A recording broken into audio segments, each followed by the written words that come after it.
আজকে আবার চলে এসেছি নতুন একটি রেসিপি নিয়ে, চিকেন তাওয়া টিকিয়া। বাড়িতে সবারই যখন চিকেন আনা হয় তখনই সলিড চিকেনগুলো কারোরই খেতে ভালো লাগে না, তাই সলিড চিকেন দিয়ে আজকে নতুন একটি মজাদার রেসিপি বানিয়ে নেব।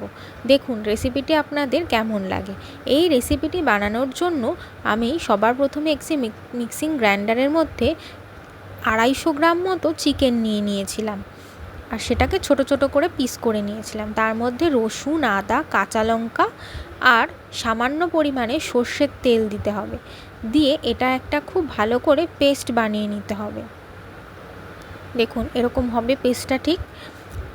তারপর এই পেস্টের মধ্যে হলুদ গুঁড়ো, জিরে ধনে গুঁড়ো, লঙ্কা গুঁড়ো আর নুন দিয়ে খুব ভালোভাবে মেখে নেব। দেখুন চিকেনের মিক্সচারটা একদম রেডি হয়ে গেছে। তারপর হাতের মধ্যে একটু সর্ষের তেল নিয়ে কিছুটা পরিমাণ মতো এই চিকেনের পেস্টটা নিয়ে হাতের সাহায্যে নিজেদের পছন্দ মতো যে কোনো শেপ দিয়ে নিতে পারেন। তবে আমার মনে হয় এরকম চ্যাপ্টা চ্যাপ্টা করে শেপ দিলেই চিকেনটা খুব ভালোভাবে সেদ্ধ হবে। দেখুন এরকম করে আমি সব কটা বানিয়ে নিচ্ছি একই শেপে।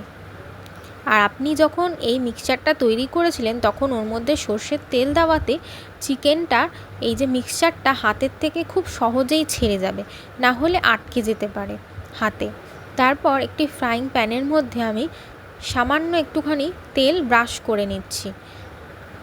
তারপর এই চিকেনের যে শেপ দিয়ে রেখেছি আমি চিকেনগুলো, সেগুলোকে দিয়ে আমি হালকা করে একটুখানি সেদ্ধ হওয়া পর্যন্ত চিকেনটা হালকা করে স্টিম করে খুব ভালো করে অনেক সময় নিয়ে চিকেনটা একটুখানি ভেজে নেব। তারপর কড়াইয়ের মধ্যে একটু বেশি পরিমাণে রিফাইন তেল নিয়ে তার মধ্যে একে একে ওই চিকেন ভাজাগুলোকে আমি দিয়ে নিচ্ছি। দিয়ে এবার উল্টে পাল্টে খুব ভালোভাবে ভেজে নেব। বেশ একটু লাল লাল করেই ভাজবো। আর আগেরবার ভাজার কারণে চিকেনটা নিশ্চয়ই সেদ্ধ হয়ে গেছে। দেখুন এরকমভাবে ভেজে আমি তুলে নিচ্ছি। তারপর এটা সার্ভ করে নিচ্ছি পেঁয়াজ, কাঁচা লঙ্কা আর সসের সাথে। বাড়িতে গেস্ট আসলেও আপনারা এই রেসিপিটা করে খাওয়াতে পারেন, সবাই আপনার প্রশংসায় পঞ্চমুখ হবে। আর এটি গরম ভাতের সাথেও আপনারা ট্রাই করে দেখতে পারেন, আবার স্ন্যাক্স হিসাবেও খেতে পারেন। রেসিপিটি যদি আপনাদের ভালো লেগে থাকে তাহলে অবশ্যই চ্যানেলটি সাবস্ক্রাইব করে দেবেন আর কমেন্ট করে জানাবেন রেসিপিটি আপনাদের কেমন লাগলো। আর লাইক আর শেয়ার করতে ভুলবেন না যেন।